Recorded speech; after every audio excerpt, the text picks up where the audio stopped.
Hello everyone, welcome back to our YouTube channel. जैसा कि मैंने आपको बताया था कि मैं मॉडल पेपर का सीरीज स्टार्ट कर चुका हूं, जिसमें मैं आपको हर सब्जेक्ट का 10-10 मॉडल पेपर कवर कराऊंगा। तो आज की इस क्लास में साइकोलॉजी यानी इंटरमीडिएट एनुअल एग्जामिनेशन 2023 का फर्स्ट मॉडल पेपर कवर कराने वाला हूं। जी हाँ, तो बिना किसी देरी किए हम लोग क्लास की ओर चलेंगे। और आपको अगर क्लास अच्छी लगे तो आपको लाइक कर देना, अपने दोस्तों में आपको शेयर कर देना। और आपको इसी तरह सारे सब्जेक्ट का मॉडल पेपर कवर करने के लिए आपको चैनल को सब्सक्राइब करके बेल आइकन को प्रेस कर लेना, ताकि जितनी भी क्लासेस हो सबका नोटिफिकेशन आपको टाइम पे मिल सके और टाइम पे आप क्लास को अटेंड कर सके। जी हाँ, तो चलते हैं यहाँ पे हम लोग क्वेश्चन की ओर, और आप लोग साथ साथ में हो सके तो कमेंट बॉक्स में आंसर बता दीजिएगा कौन सा ऑप्शन करेक्ट होगा। वैयक्तिक विभिन्नता, जी हाँ, यानी इंडिविजुअल डिफरेंस का तात्पर्य होता है। जी हाँ, तो इंडिविजुअल डिफरेंस का तात्पर्य क्या होता है, यहाँ पे आपको क्वेश्चन नंबर 1 का राइट आंसर बताने हैं, कौन सा हो जाएगा। चलिए, बिल्कुल यहाँ पे आपका ऑप्शन नंबर सी हो जाएगा। जी हाँ, ए तथा बी दोनों राइट आंसर हो जाएगा आपका। चलिए, तो आपको इसी तरह सारे क्वेश्चन का आंसर कमेंट बॉक्स में बता देना है मेरे साथ साथ में। चलिए, बुद्धि एक सार्वभौम क्षमता है, किसने कहा है। जी हाँ, तो ये बात किसने कहा है कि बुद्धि एक सार्वभौम क्षमता है। तो ये राइट आंसर आपको बताने हैं कमेंट बॉक्स में कौन सा हो जाएगा। जी हाँ, तो ये क्वेश्चन नंबर 2 का right answer option number B हो जाएगा। जी हाँ, यानी किसने कहा है, ये बात वेक्सलर ने कहा है। चलिए, अब अगला क्वेश्चन देख लेंगे, क्वेश्चन नंबर 3। चलिए, तो फटाफट आंसर दीजिए, आप लोग देरी नहीं कीजिए आंसर देने में। स्पीयरमैन के अनुसार बुद्धि में कितने तत्व होते हैं। जी हाँ, तो बुद्धि में कितने तत्व होते हैं स्पीयरमैन के अनुसार। तो right answer option number D हो जाएगा। जी हाँ, यानी 2 तत्व होते हैं। चलिए, अब अगला क्वेश्चन देख लेंगे, यानी क्वेश्चन नंबर 4। 3 तक हम लोगों ने कवर कर लिया है। क्या है क्वेश्चन नंबर 4 में, किसने बुद्धि का त्रितत्वीय सिद्धांत प्रतिपादित किया। जी हाँ, तो किसने त्रितत्वीय सिद्धांत प्रतिपादित किया है। तो 4 का राइट आंसर कौन सा हो जाएगा, बिल्कुल ऑप्शन नंबर ए हो जाएगा। जी हाँ, यानी स्टर्नबर्ग हो जाएगा। चलिए, अब इसी तरह नेक्स्ट क्वेश्चन देख लेंगे, क्वेश्चन नंबर 5। क्या बोला जा रहा है क्वेश्चन नंबर 5 में, सर्वप्रथम बुद्धि परीक्षण की शुरुआत किसने की। जी हाँ, सबसे पहले बुद्धि परीक्षण की शुरुआत किसने की थी। तो यहाँ पे राइट आंसर आपको बताने हैं 5 का। तो यहाँ पे 5 का right answer option number C हो जाएगा। जी हाँ, यानी बीने राइट आंसर आपका हो जाएगा, यानी अल्फ्रेड बीने। चलिए, आप देख लेंगे नेक्स्ट क्वेश्चन, क्वेश्चन नंबर 6। 5 हो चुका है, 6 देखेंगे और आप लोग कमेंट में आंसर दीजिए फटाफट। इनमें से कौन शाब्दिक परीक्षण नहीं है। जी हाँ, तो कौन सा शाब्दिक परीक्षण नहीं है। तो 6 का राइट आंसर कौन सा हो जाएगा, बिल्कुल ऑप्शन नंबर सी हो जाएगा। जी हाँ, यानी ए एवं बी दोनों राइट आंसर हो जाएगा, यानी पास एलोंग परीक्षण और ब्लॉक डिजाइन परीक्षण, ये क्या है, शाब्दिक परीक्षण नहीं है। चलिए, अब नेक्स्ट क्वेश्चन देख लेंगे, क्वेश्चन नंबर 7। क्या बोला जा रहा है क्वेश्चन नंबर 7 में, आगमनात्मक तर्कन, जी हाँ, यानी इंडक्टिव रीजनिंग को किसने बुद्धि का एक कारक माना है। जी हाँ, तो किसने बुद्धि का एक कारक माना है, यानी आगमनात्मक तर्कन को। तो 7 का right answer option number B हो जाएगा। जी हाँ, यानी थर्स्टन हो जाएगा राइट आंसर। चलिए, आप देख लेंगे नेक्स्ट क्वेश्चन, क्वेश्चन नंबर 8। जिन व्यक्तियों की बुद्धि लब्धि 90 से 100 के बीच होती है उन्हें कहते हैं। जी हाँ, तो उन्हें क्या कहते हैं, जिनकी बुद्धि लब्धि 100 के बीच होती है। तो 8 का राइट आंसर कौन सा हो जाएगा, बिल्कुल ऑप्शन नंबर सी हो जाएगा। जी हाँ, यानी उसको क्या बोलते हैं हम लोग, सामान्य कहते हैं, यानी नॉर्मल इंसान कहते हैं उसको। चलिए, अब अगला क्वेश्चन देख लेंगे, क्वेश्चन नंबर 9। क्या है क्वेश्चन नंबर 9 में, बुद्धि के पास मॉडल को किसने प्रस्तावित नहीं किया है। जी हाँ, तो किसने प्रस्तावित नहीं किया है बुद्धि के पास मॉडल को। तो 9 का राइट आंसर कौन सा हो जाएगा, बिल्कुल ऑप्शन नंबर डी हो जाएगा। जी हाँ, यानी बी ने राइट आंसर हो जाएगा। चलिए, अब अगला क्वेश्चन देख लेंगे, यानी क्वेश्चन नंबर 10। क्या है क्वेश्चन नंबर 10 में, बीने तथा साइमन ने बुद्धि मापने के लिए सर्वप्रथम परीक्षण बनाया। जी हाँ, तो कब बनाया था सर्वप्रथम। तो अब 10 का right answer option number B हो जाएगा। जी हाँ, यानी 1905 ईस्वी राइट आंसर हो जाएगा। चलिए, अब अगला क्वेश्चन देख लेंगे, यानी क्वेश्चन नंबर 11। क्या है क्वेश्चन नंबर 11 में, निम्न में से कौन व्यक्तित्व विशेषता है। जी हाँ, तो कौन सा व्यक्तित्व विशेषता है। तो 11 का राइट आंसर हो जाएगा ऑप्शन नंबर डी हो जाएगा। जी हाँ, यानी बुद्धि हो जाएगा। चलिए, अब अगला क्वेश्चन देख लेंगे, यानी क्वेश्चन नंबर 12। क्या है क्वेश्चन नंबर 12 में, मनोवैज्ञानिकों ने 100 के कितने पक्षों की चर्चा की है। जी हाँ, तो 100 के कितने पक्षों की चर्चा की है। तो 12 का right answer option number A हो जाएगा। जी हाँ, यानी 7। चलिए, आप देख लेंगे इसी तरह नेक्स्ट क्वेश्चन, क्वेश्चन नंबर 13, और आप लोग कमेंट में स्पीड में आंसर बताते चलिएगा। जी हम लोग जल्दी जल्दी जो क्वेश्चन है इंपॉर्टेंट क्वेश्चन कवर कर लेंगे। क्या है 13 में, किसने आत्मसिद्ध की अवधारणा को प्रस्तुत किया है। जी हाँ, तो किसने प्रस्तुत किया है। तो 13 का right answer option number B हो जाएगा। जी हाँ, यानी मॉस्लो राइट आंसर हो जाएगा। चलिए, अब अगला क्वेश्चन देख लेंगे, यानी क्वेश्चन नंबर 14। स्व का संज्ञानात्मक पहलू है। जी हाँ, तो क्या संज्ञानात्मक पहलू है स्व का। तो 15 का right answer option number B हो जाएगा। जी हाँ, यानी आत्मसंप्रत्यय हो जाएगा राइट आंसर। चलिए, आप देख लेंगे नेक्स्ट क्वेश्चन, क्वेश्चन नंबर 16। क्या क्वेश्चन नंबर 16 में, कथानक आत्मबोध परीक्षण, जी हाँ, टीएटी निर्माता कौन है। जी हाँ, तो टीएटी के निर्माता कौन है। तो यहाँ पे राइट आंसर बताने हैं। तो 16 का right answer option number C हो जाएगा। जी हाँ, यानी मर्रे एवं मॉर्गन हो जाएगा राइट आंसर। चलिए, अब अगला क्वेश्चन देख लेंगे, यानी क्वेश्चन नंबर 17। क्या है क्वेश्चन नंबर 17 में, व्यक्तित्व के 2 प्रकारों अर्थात अंतर्मुखी तथा बहिर्मुखी का वर्णन सर्वप्रथम किसने किया है। तो किसने किया है। तो 17 का राइट आंसर जो हो जाएगा आपका कौन सा हो जाएगा, बिल्कुल ऑप्शन नंबर सी हो जाएगा। जी हाँ, यानी युंग हो जाएगा राइट आंसर। चलिए, आप देख लेंगे क्वेश्चन नंबर 18। क्या बोला जा रहा है क्वेश्चन नंबर 18 में, साक्षात्कार का उद्देश्य है, जी हाँ, जो साक्षात्कार है उसका उद्देश्य क्या है, तो जो 18 का राइट आंसर हो जाएगा ऑप्शन नंबर बी हो जाएगा, जी हाँ, यानी आमने सामने के संपर्क से सूचना प्राप्त करना। चलिए ये राइट आंसर हो जाएगा आपका ऑप्शन नंबर बी। चलिए अब अगला क्वेश्चन देख लेंगे, यानी क्वेश्चन नंबर 19। क्या है क्वेश्चन नंबर 19 में? कैटल के अनुसार व्यक्तित्व के कितने शील गुण है प्रमुख है, जी हाँ, तो कितने शील गुण प्रमुख है, तो मैं 19 का राइट आंसर हो जाएगा आपका ऑप्शन नंबर डी हो जाएगा, जी हाँ, यानी 16 हो जाएगा। चलिए आप देख लेंगे नेक्स्ट क्वेश्चन, क्वेश्चन नंबर 20। क्या है क्वेश्चन नंबर 20 में? व्यक्ति के अचेतन प्रक्रियाओं को बाहर लाने की विधि कहलाती है, तो क्या कहलाती है, तो 20 का राइट आंसर आपका ऑप्शन नंबर बी हो जाएगा, जी हाँ, यानी प्रक्षेपण विधि कहलाती है। चलिए और जितने भी क्वेश्चन है आपको हर हाल में बार बार बोल रहा हूँ कि आपको लास्ट तक देखना है, जी हाँ, बहुत ही इंपॉर्टेंट क्लास है आपके बोर्ड एग्जाम के लिए। और आपको क्लास अच्छी लग रही है तो आपको लाइक कर देना और शेयर कर देना अपने दोस्तों में, और जो बच्चे नए आ रहे हैं इस चैनल पे तो चैनल को सब्सक्राइब करके बेल आइकन को दबा लेना है। और हम लोग आज की क्लास में जो जितने भी क्वेश्चन करेंगे ये आपको एक एक क्वेश्चन को ध्यान से देखना है। चलिए क्वेश्चन नंबर 21 को देख लेते हैं हम लोग। निम्नलिखित में कौन व्यक्तित्व निर्माण के जैविक निर्धारक नहीं है, जी हाँ, तो कौन नहीं है, तो 21 का right answer option number B हो जाएगा, जी हाँ, यानी परिवार हो जाएगा राइट आंसर। चलिए अब अगला क्वेश्चन देख लेंगे, यानी क्वेश्चन नंबर 22। व्यक्तित्व का नैतिक शाखा माना गया है, जी हाँ, तो नैतिक शाखा माना गया है किसको, तो 22 का जो राइट आंसर हो जाएगा आपका ऑप्शन नंबर सी हो जाएगा, जी हाँ, को माना गया है। चलिए अब अगला क्वेश्चन देख लेंगे, क्वेश्चन नंबर 23। वाक्य पूर्ति परीक्षण किस तरह का परीक्षण है, जी हाँ, तो किस तरह का परीक्षण है, तो मैं 23 का right answer option number D हो जाएगा, जी हाँ, यानी प्रक्षेपीय परीक्षण है। चलिए अब अगला क्वेश्चन देख लेंगे, क्वेश्चन नंबर 24। बच्चे में स्व का विकास किस आयु में होने लगता है, जी हाँ, जो स्व है उसका विकास किस आयु में होने लगता है, तो मैं 24 का right answer option number C हो जाएगा, जी हाँ, यानी लगभग 2 वर्ष। चलिए अब अगला क्वेश्चन देख लेंगे, यानी क्वेश्चन नंबर 25। क्या है 25 में? तनाव उत्पन्न करने वाले कारक को कहते हैं, जी हाँ, तो क्या कहते हैं तनाव उत्पन्न वाले कारक को, तो 25 का right answer option number B हो जाएगा, जी हाँ, यानी क्या बोलते हैं, प्रतिबलक कहते हैं। चलिए अब अगला क्वेश्चन देख लेंगे, क्वेश्चन नंबर 26। प्रसिद्ध मनोवैज्ञानिक हंस शैली संबंधित है, जी हाँ, तो किससे संबंधित है, तो 26 का आपको कमेंट बॉक्स में आंसर बताने कौन सा हो जाएगा, बिल्कुल ऑप्शन नंबर सी बी हो जाएगा, जी हाँ, यानी तनाव के अध्ययन के क्षेत्र से है। चलिए अब अगला क्वेश्चन देख लेंगे, क्वेश्चन नंबर 27। क्या है 27 में? जब नकारात्मक घटनाओं से प्रतिबल की उत्पत्ति होती है तो उसे क्या कहते हैं, जी हाँ, तो उसको क्या बोलते हैं, तो 27 का right answer option number A हो जाएगा, जी हाँ, उसको क्या बोलते हैं हम लोग, डिस्ट्रेस बोलते हैं। जहां पे नकारात्मक होगा तो वहां पे डिस्ट्रेस बोलेंगे, और जहां पे क्या होगा, सकारात्मक होगा तो यहाँ पे उसको बोलेंगे हम लोग यूस्ट्रेस। चलिए अब अगला क्वेश्चन देख लेंगे, क्वेश्चन नंबर 28। क्या बोला जा रहा है क्वेश्चन नंबर 28 में? प्राथमिक मूल्यांकन यानी प्राइमरी अप्रेजल, जी हाँ, के संप्रत्यय को किसने प्रतिपादित किया है, तो किसने प्रतिपादित किया है, तो 28 का right answer option number D हो जाएगा, जी हाँ, यानी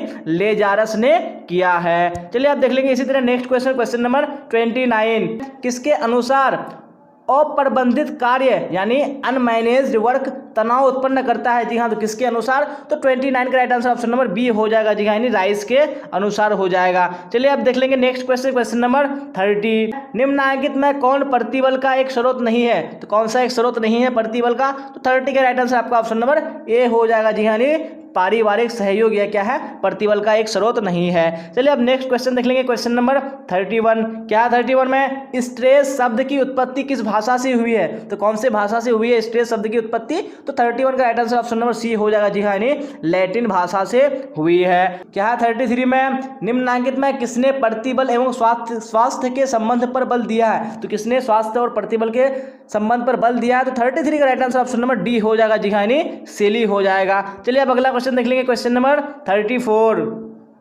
क्या है 34 में? प्रतिबल के विपरीत अवस्था है, जी हाँ, तो प्रतिबल के विपरीत अवस्था क्या है, तो 34 का right answer option number A हो जाएगा, जी हाँ, यानी शिथिलीकरण हो जाएगा। चलिए अब अगला क्वेश्चन देख लेंगे, यानी क्वेश्चन नंबर 35। क्या है 35 में? निम्नलिखित में से कौन सामाजिक प्रतिबल है, तो कौन सा सामाजिक प्रतिबल है, तो 35 का right answer option number C हो जाएगा, जी हाँ, विवाह विच्छेद क्या है, सामाजिक प्रतिबल है। चलिए अब नेक्स्ट क्वेश्चन, क्वेश्चन नंबर 36। सामान्य अनुकूलन संलक्षण की तीसरी अवस्था है, जी हाँ, तो तीसरी अवस्था क्या है, सामान्य अनुकूलन संलक्षण की, तो 36 का right answer option number B हो जाएगा, जी हाँ, यानी परिश्रांति अवस्था हो जाएगा। चलिए अब अगला क्वेश्चन देख लेंगे, क्वेश्चन नंबर 37। क्या है 37 में?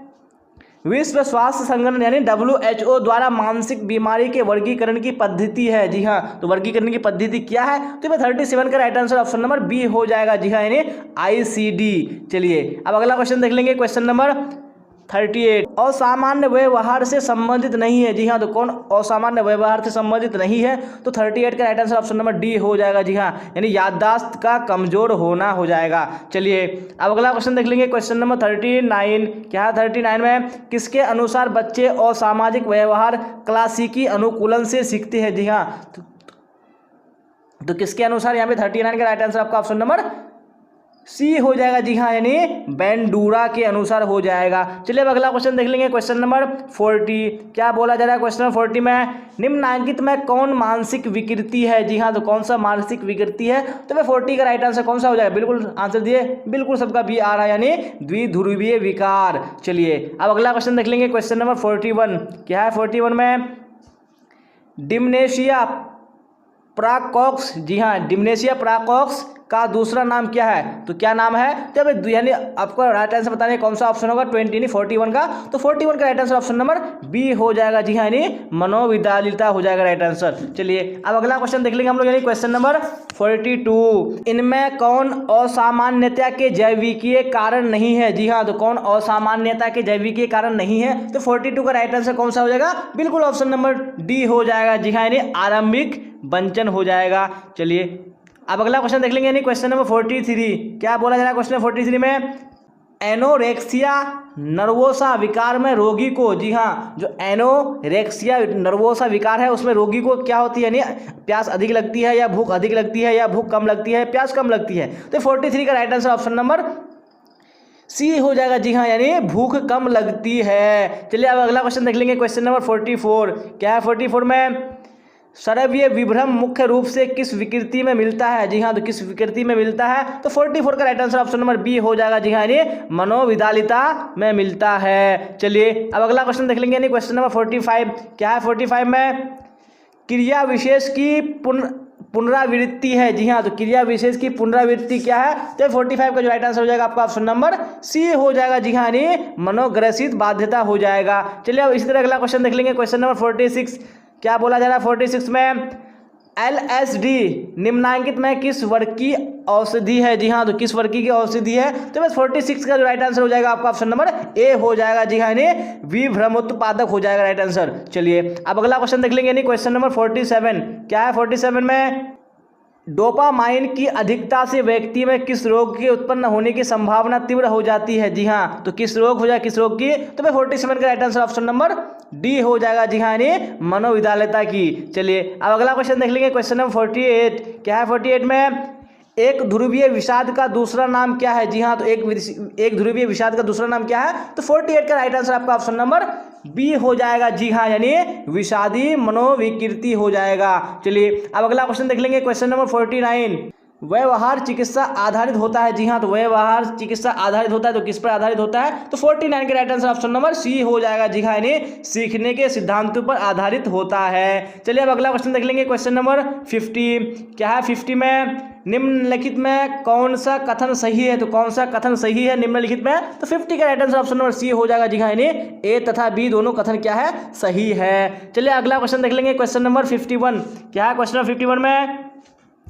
निम्नलिखित में कौन मनोवृत्ति का तत्व नहीं है? तो कौन सा मनोवृत्ति का तत्व नहीं है? तो 51 का राइट आंसर आपको बताने कमेंट बॉक्स में। तो यहाँ पे ऑप्शन नंबर बी हो जाएगा। जी हाँ, यानी स्मृति तत्व हो जाएगा। चलिए अब अगला क्वेश्चन देख लेंगे, क्वेश्चन नंबर 52। जी हाँ, और जितने बच्चे क्लास में जुड़े हुए तो आपको क्लास को छोड़ना नहीं है, आपको क्लास को लास्ट तक जरूर देखना है। बहुत ही इंपॉर्टेंट क्लास है आपके बोर्ड एग्जाम के लिए। तो आपको क्या करना है, जो क्लास है आपको अपने फ्रेंड को शेयर कर देना है, ताकि वो भी क्लास को अच्छे तरीके से करेंगे और अच्छे मार्क्स लेके आएंगे बोर्ड एग्जाम। और आपको क्लास को लाइक कर देना अगर क्लास अच्छी लग रही है तो। बोला जा रहा है क्वेश्चन 52 में, संज्ञानात्मक और संवादित पर किसने अधिक बल डाला है? जी हाँ, तो किसने अधिक बल डाला है? तो 52 का राइट आंसर आपका ऑप्शन नंबर सी हो जाएगा। जी हाँ, यानी फेस्टिगर ने अधिक बल डाला है। चलिए अगला क्वेश्चन देख लेंगे, क्वेश्चन नंबर 53। क्या बोला जा रहा है क्वेश्चन नंबर 53 में? किसी व्यक्ति की मनोवृत्ति किसी के प्रति अनुकूल से बदलकर प्रतिकूल हो जाती है, तो ये एक उदाहरण है। जी हाँ, तो ये किसका उदाहरण है? तो 53 का राइट आंसर आपका ऑप्शन नंबर ए हो जाएगा। जी हाँ, असंगत परिवर्तन का उदाहरण है। चलिए अब अगला क्वेश्चन देख लेंगे, क्वेश्चन नंबर 54। क्या है 54 में? मनोवृत्ति पूर्वाग्रह से किस दृष्टिकोण से भिन्न है? जी हाँ, तो किस दृष्टिकोण से भिन्न है? तो 54 का राइट आंसर आपका ऑप्शन नंबर सी हो जाएगा। जी हाँ, आवेष्टन हो जाएगा राइट आंसर। चलिए अब अगला क्वेश्चन देख लेंगे, क्वेश्चन नंबर 55। क्या है 55 में? पूर्वाग्रह एक प्रकार है। जी हाँ, तो पूर्वाग्रह एक प्रकार है, किसका प्रकार है? तो 55 का राइट आंसर आपका ऑप्शन नंबर बी हो जाएगा। जी हाँ, मनोवृत्ति का प्रकार है। चलिए अब अगला क्वेश्चन देख लेंगे, क्वेश्चन नंबर 56। क्या है 56 में? मनोवृत्ति के संज्ञानात्मक संघटक से तात्पर्य है। जी हाँ, तो क्या तात्पर्य है? तो 56 का आपको राइट आंसर बताने हैं, तो यहाँ पे आपका ऑप्शन नंबर ए हो जाएगा। जी हाँ, विश्वास एवं प्रत्यक्षण से। चलिए अब अगला क्वेश्चन देख लेंगे, क्वेश्चन नंबर 57। हाइडर के अनुसार मनोवृत्ति परिवर्तन किस परिस्थिति में तेजी से होता है? जी हाँ, तो कौन सी परिस्थिति में तेजी से होता है? तो 57 का राइट आंसर आपका ऑप्शन नंबर बी हो जाएगा। जी हाँ, असंतुलन की अवस्था में तेजी से होता है। अब अगला क्वेश्चन देख लेंगे, क्वेश्चन नंबर 58। क्या है क्वेश्चन नंबर 58 में? परिवार एक उदाहरण है। जी हाँ, तो परिवार एक किसका उदाहरण है? तो 58 का right answer option number C हो जाएगा। जी हाँ, प्राथमिक समूह का उदाहरण है। चलिए अगला क्वेश्चन देख लेंगे, क्वेश्चन नंबर 59। क्या है क्वेश्चन 59 में? व्यक्ति किस कारण समूह से जुड़ता है? जी हाँ, तो किस कारण से समूह से जुड़ता है? तो 59 का right answer option number D हो जाएगा। जी हाँ, उपरोक्त सभी के कारण वो समूह से जुड़ता है। अब अगला क्वेश्चन देख लेंगे, क्वेश्चन नंबर 60। क्या है क्वेश्चन नंबर 60 में? निम्नलिखित में से किसका समूह निर्माण में योगदान नहीं होता है? तो किसका योगदान नहीं होता है समूह निर्माण में? तो भाई 60 का right answer option number D हो जाएगा। जी हाँ, आत्मसम्मान का। चलिए अब अगला क्वेश्चन देख लेंगे, क्वेश्चन नंबर 61। क्या बोला जा रहा है क्वेश्चन नंबर 61 में? सामाजिक प्रभाव का कौन एक प्रक्रिया नहीं है? जी हाँ, तो कौन सा एक सामाजिक प्रभाव का प्रक्रिया नहीं है? तो 61 का राइट आंसर आपका ऑप्शन नंबर सी हो जाएगा, सामाजिक सरमाओनयन हो जाएगा। चलिए अब अगला क्वेश्चन देख लेंगे, क्वेश्चन नंबर 62। निम्नलिखित में से कौन प्राथमिक समूह की विशेषता नहीं है? तो कौन सा प्राथमिक समूह की विशेषता नहीं है? तो 62 का right answer option number D हो जाएगा। जी हाँ, बी तथा सी दोनों हो जाएगा। अप्रत्यक्ष संबंध और अवैयक्तिक संबंध, ये क्या है? प्राथमिक समूह की विशेषता नहीं है। चलिए अगला क्वेश्चन देख लेंगे, क्वेश्चन नंबर 63। क्या बोला जा रहा है 63 में? जीव तथा उसके पर्यावरण के बीच के संबंधों का अध्ययन होता है। जी हाँ, तो किसमें अध्ययन होता है? तो 63 का right answer option number B हो जाएगा। जी हाँ, पारिस्थितिकी में होता है। चलिए अगला क्वेश्चन देख लेंगे, क्वेश्चन नंबर 64। क्या है क्वेश्चन नंबर 64 में? विश्व पर्यावरण दिवस मनाया जाता है। जी हाँ, तो विश्व पर्यावरण दिवस कब मनाया जाता है? तो 64 का right answer option number C हो जाएगा। जी हाँ, 5 जून को मनाया जाता है। अब नेक्स्ट क्वेश्चन देख लेंगे, क्वेश्चन नंबर 65। स्क्रीन पे आ चुका है, फटाफट आंसर दीजिए आप लोग। ध्वनि माप की इकाई है। जी हाँ, तो ध्वनि माप की इकाई क्या है? तो 65 का right answer option number C हो जाएगा। जी हाँ, डेसिबल हो जाएगा राइट आंसर। चलिए अब अगला क्वेश्चन देख लेंगे, क्वेश्चन नंबर 66। क्या बोला जा रहा है क्वेश्चन नंबर 66 में? आक्रमण से तात्पर्य दूसरों के प्रति किए गए सभी प्रभाव क्षति से होती है, किसने कहा है? जी हाँ, तो किसने कहा है? तो 66 का जो राइट आंसर हो जाएगा आपका ऑप्शन नंबर बी हो जाएगा। जी हाँ, बर्कोविट जो हो जाएगा राइट आंसर आपका। चलिए अब अगला क्वेश्चन देख लेंगे, क्वेश्चन नंबर 67। क्या है 67 में? परामर्श संबंधी आवश्यक तत्व कौन नहीं है? जी हाँ, कौन परामर्श संबंधी आवश्यक तत्व नहीं है? तो 67 का राइट आंसर आपका ऑप्शन नंबर डी हो जाएगा। जी हाँ, सामूहिकता हो जाएगा। अब अगला क्वेश्चन देख लेंगे, क्वेश्चन नंबर 68। क्या बोला जा रहा है क्वेश्चन नंबर 68 में? मनोवैज्ञानिक का संज्ञानात्मक कौशल किस श्रेणी का कौशल होता है? जी हाँ, तो कौन सी श्रेणी का कौशल होता है? तो 68 का राइट आंसर आपका ऑप्शन नंबर सी हो जाएगा। जी हाँ, सामान्य कौशल हो जाएगा। चलिए अब अगला क्वेश्चन देख लेंगे, क्वेश्चन नंबर 69। क्या है क्वेश्चन नंबर 69 में? व्यक्ति के शारीरिक हाव भाव हैं। जी हाँ, तो व्यक्ति के शारीरिक हाव भाव क्या है? तो 69 का राइट आंसर आपका ऑप्शन नंबर ए हो जाएगा, संचार कौशल हो जाएगा राइट आंसर। चलिए अब अगला क्वेश्चन देख लेंगे, क्वेश्चन नंबर 70। क्या बोला जा रहा है क्वेश्चन नंबर 70 में? निम्नलिखित में से कौन संचार का तत्व नहीं है? जी हाँ, तो कौन संचार का तत्व नहीं है? तो यहाँ पे 70 का राइट आंसर आपको बतानी है, तो बिल्कुल ऑप्शन नंबर बी हो जाएगा। जी हाँ, प्रानुभूति, ये क्या है? संचार का तत्व नहीं है। चलिए तो हम लोगों ने जो आज के मॉडल सेट था, यानी इंपोर्टेंट मॉडल सेट में 70 क्वेश्चन किए, जो कि आपका एक एक क्वेश्चन आपके बोर्ड एग्जाम के लिए काफी इंपॉर्टेंट है। चलिए तो अगर आपको अच्छी लगे तो लाइक कर देना है और शेयर भी कर देना है अपने दोस्तों में, और जो बच्चे नए हैं इस चैनल पे, चैनल को सब्सक्राइब करके बेल आइकन को दबा लेना है। अगर आपका कोई डाउट हो या कोई क्वेरी हो तो आप कमेंट बॉक्स में पूछ सकते हैं, और डिस्क्रिप्शन में टेलीग्राम चैनल का लिंक दिया हुआ है। जी हाँ, आपको टेलीग्राम चैनल में हर हाल में जुड़ जाना है, क्योंकि वहाँ पे जितनी भी क्लासेस होती हैं सबका नोटिफिकेशन डाल दिया जाता है, जो पीडीएफ है, नोट्स हैं, वहाँ पे लिंक डाल दिया जाता है। और आपका कोई अगर इन्फॉर्मेशन लेनी हो तो आप इस नंबर पर ले सकते हैं 7827 276801। चलिए, तो आज के क्लास में बस इतना ही। फिर मिलेंगे हम लोग अगली क्लास में। Till then bye bye, tata, see you on the next class.